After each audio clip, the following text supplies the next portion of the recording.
Hey everybody, I'm so excited to be here again with you today. We're going to talk more about how to maximize your space so that you can have the most creative time possible in your day. So grab a pen and a sheet of paper, make sure that the kids are distracted by something else, and join me for this video.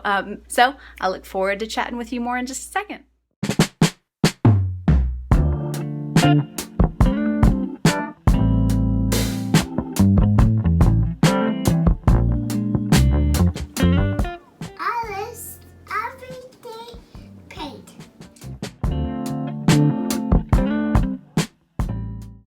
Okay, so I'm really excited to make this video talking about spaces, and how to make your space is actually one of my favorite things to talk about.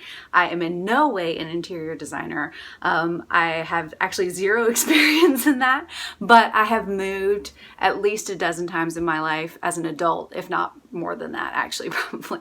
So I've created a lot of space and tried out a lot of things and figured out what works for me and what doesn't.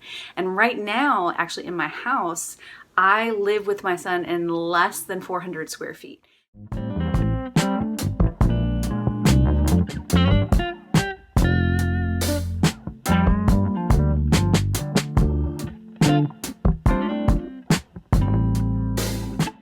So our space is really tiny, and still we have a space for everything that he wants to do, and we have a space for my studio. And as you can see behind me, I'm working on two huge pieces right now. I'm actually working on 3 7-foot tall paintings right now. So the fact that I'm able to do that in a space that's less than 400 square feet with a toddler, it shows that I've learned a lot through trial by error. So let's get right into it. So tip number 1 is going to be consider all the tasks that you do in your day and make teeny tiny little individual spaces for each of those things.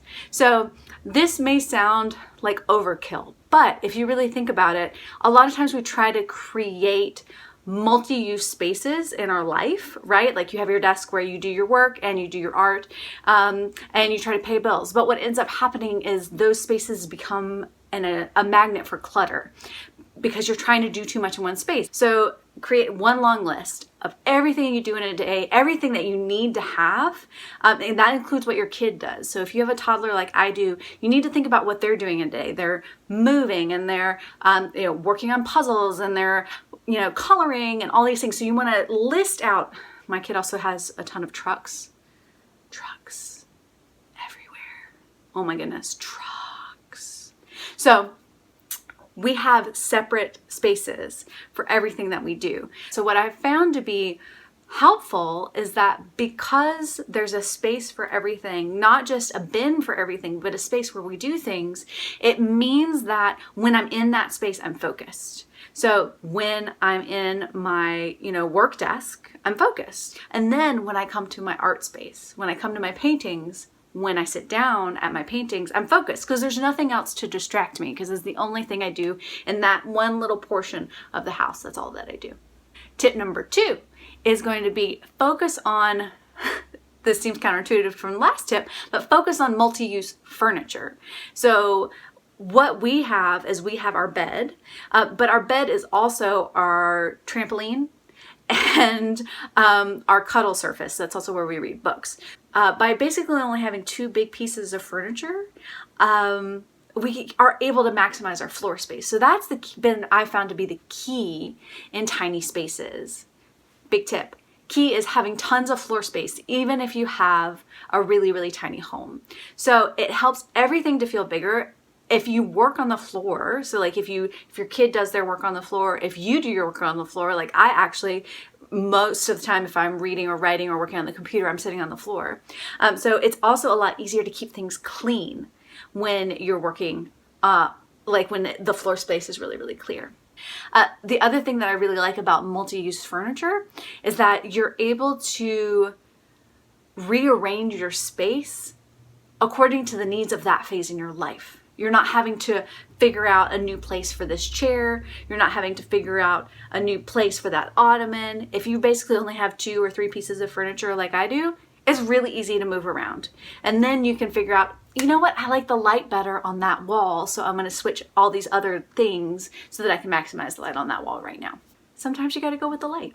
About is number 3, which is focus on maximizing your wall space Your wall space is the most underutilized thing, right? So what I have chosen to do is, rather than have an art desk, I use the walls as my art desk. You know, feel like a lot of parents, we try to cram our creativity into this little box because there's just not a lot of room in our house, right? And the kids take over everything, you know, clothes end up everywhere, right? So it's really hard to feel like you have a space that is your own. And so your work can start to get really tiny in relation to that. So take yourself some space. Take over the walls in your whole house. Number 4 is going to be keep your space clean. I know you're doing that all the time. I know keeping a clean house is exhausting. So I'm not saying that you need to keep your bathroom clean all the time or your kitchen clean. My kitchen has dishes everywhere right now. Like, that's not what I'm talking about. What I'm talking about is keeping your art space, whatever that is for you, keep that clean before anything else. So what I do every single day, is I don't clean much of everything in my house every day, but I do clean my art space every single day, so that when I sit down at that space, even if it's for 5 minutes, it's not stressing me out. And it also makes your art space the most inviting part of your life. Now, keeping an art space clean can seem so dramatic and exhausting, especially if you're a big maker, right? Like, you like to work on big abstract pieces all the time and you always have 45 different things in progress. I get it. That can sound incredibly exhausting, trying to keep that space clean. So just come up with for yourself, what are the parameters for a clean workspace for you? So that might look really different than what a clean workspace is for me, but come up with it and stick with it every single day. Okay, tip number 5 is keep a single box with all of your tools pre-selected so that you can easily pull it out and put it away. So why do I say pull it out and pull it away? Why don't I say just leave it all out all the time, right? If you have children, you know, they're going to get into it. So you need to be able to put it away so that you can have stuff that you're actually wanting to use. And it's a little safe from them, right? Like, that's, you know what I'm saying, you know. So a single box, though, that's the key, is if you have a single box that has the 4 brushes you're using right now, the 2 colors of paint that you're using right now, your little palette, that's what that's called, right? Palette. Your palette, man, mom brain is real. Oh my God, mom brain. Palette, again, I'm a painter, so this is what I think about. My brush cleaner, so that I have that for the 2 seconds that I need to clean up, right?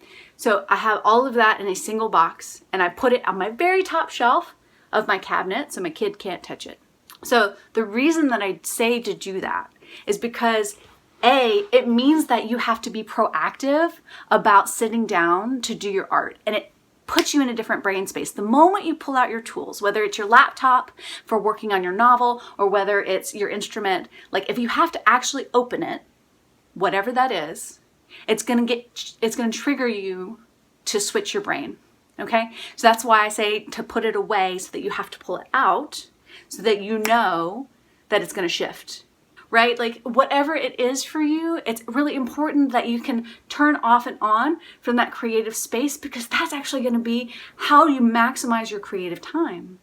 Is because you need to be actively in creative zone. If you're not actively in creative zone, what's going to end up happening is that you're going to always be distracted, right? You're distracted, you're like, oh crap, I got to move the laundry over. Oh. You need to not be thinking about laundry when you're trying to work on your creativity, okay? We also need for you to be able to focus so that you can get stuff done in your creative life, right? We want you finishing projects. We don't want you like pedaling away at the same painting for 3 years because all you've ever given it is 30 seconds at a time. Like, when you show up, I want you to actually show up at your canvas. I want you to actually show up at your novel. I want you to actually show up for your album. Whatever it is, you need to be there in that moment, even if you're only getting 5 minutes a day. You need to be in that moment for that 5 minutes. And that's going to make the difference. So that's why pulling out and putting away your tools, really important. My last thing, you have to embrace that your kid is going to contribute to what you're working on. And that's really hard. It's really hard for me too, because before I had a child, and even when my child was young, I was a real perfectionist about my paintings, and I wanted to be like able to control every little thing. It took me a really long time to finish stuff because I was always focused on like but how can I make this better? And it would like freeze me in a lot of ways. I couldn't finish things. But one of the freedom giving things about children is you realize there's so much out of your control, right? You just can't control everything. So what it's going to give you is when your kid does tempera all over the oil painted legs that you spend like a solid 4 hours on, and then you just go over it with paint. You can let it go, right? You can let it go because that's apparently how that piece needed to be. So the reason that I say that this is important for being able to maximize your creative time is because then A, you don't end up yelling at your kids, which is just a waste of your time. And B, it means that you can just focus on finishing. Just finish the work. Don't worry about it being perfect because your kids are going to come and contribute in their own way, whatever that is. And if you can embrace that, that means that you can actually not mind sitting down for 3 minutes or 4 minutes and working on what you are passionate about working on. And you know what that's going to do for them? That's going to model for your kids that it's okay for them to do the same thing, right? That they're allowed the time in their day to be creative. Like that's the biggest gift we can give our kids, right? Is that they're allowed to be creative beings. Even if they only want to draw for 2 minutes, that's okay. Draw for 2 minutes. That's what you need. So, all right, those are my 6 tips. I'm gonna make sure that I list them all below here, the video, so you can reread them again. All right. What I'd also love for you to do is if you haven't already, please click subscribe so that you can get the next video, because my next video is actually going to address how to embrace your kids' drawing on your stuff, how to embrace your kids' contributions. Like that's going to be the entire topic of my next video. So you're going to want to have this since we had this conversation here today. I also have a list of my favorite resources down below. There's no affiliate links or anything in there. It's just the things that I love and the things that have helped me figure out how I like to set up my space. So click any of that below. And if you have any advice, any tools, any things you want other people to have, feel free to leave it in the comments. It's been a blast chatting with you today, and I look forward to talking to you next time. Bye.